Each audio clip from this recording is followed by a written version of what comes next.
Welcome back to our high-energy recap of People by WTF. Today, we are breaking down part 2 of the deep dive conversation between billionaire philanthropist Bill Gates and entrepreneur Nikhil Kamath. This episode goes way beyond business, exploring the personal source code that drives one of the world's most influential figures.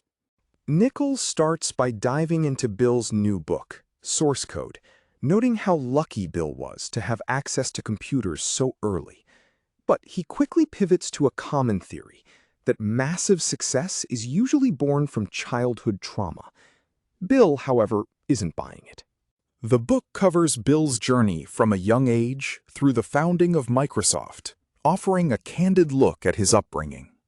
I'm not somebody who had a traumatic childhood that explains my energy or ambition. I had a great childhood. I had some conflict with my mother, where she would try to get me to fit what she wanted. And in a sense, she succeeded in making me want to exceed even her expectations. Bill credits his parents for providing a stable, calm environment, even as he pushed boundaries to find his own freedom. When the talk shifts to Bill's legendary ability to focus, he attributes it to nature and early habits, like trying to outthink his grandmother at card games. He believes this level of intensity is often hardwired. I think there is a strong genetic component to that ability to focus. Particularly as people get older. Their willingness to be very confused and just live with that confusion until they really figure it out. They almost give yourself a hard time and think about why can't I understand this? Nikhil then asks about the tech mogul persona, pointing to figures like Mark Zuckerberg, who are showcasing more human vulnerabilities lately. Bill reflects on his peers, comparing his engineering-first approach to the design-heavy intuition of Steve Jobs. Bill notes that while he had to learn how to give speeches, Steve Jobs was singular in his natural ability to captivate an audience. Looking toward the future, the conversation gets radical. Bill predicts that within 20 to 30 years, AI will solve the global problem of scarcity. We won't have a shortage of doctors or teachers because intelligence will effectively become free. In my day, it was about computing was expensive.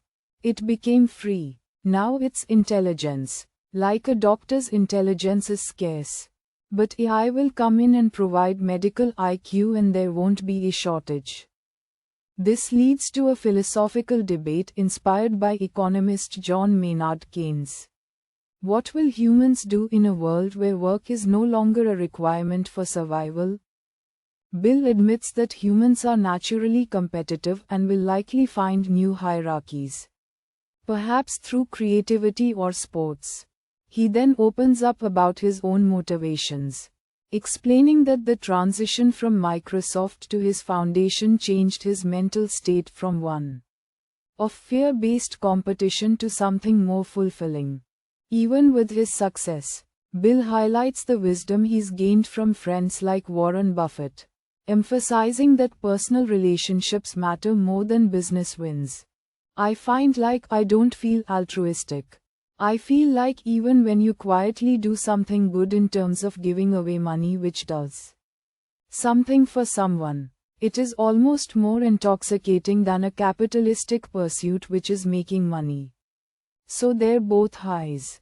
To wrap up, they touch on the generational gap. Bill jokes that his daughter Phoebe finds his email-centric lifestyle hilarious, preferring the instant speed of texting. Despite the changing times, Bill remains deeply optimistic and even offers to help Nikhil land an internship at OpenAI to stay on the cutting edge. It's a fascinating look at a man who is increasingly comfortable in his own skin, shifting from the fear of losing to the joy of giving back.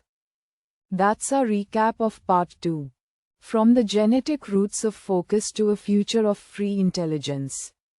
Bill Gates continues to look forward. Thanks for listening, and stay curious.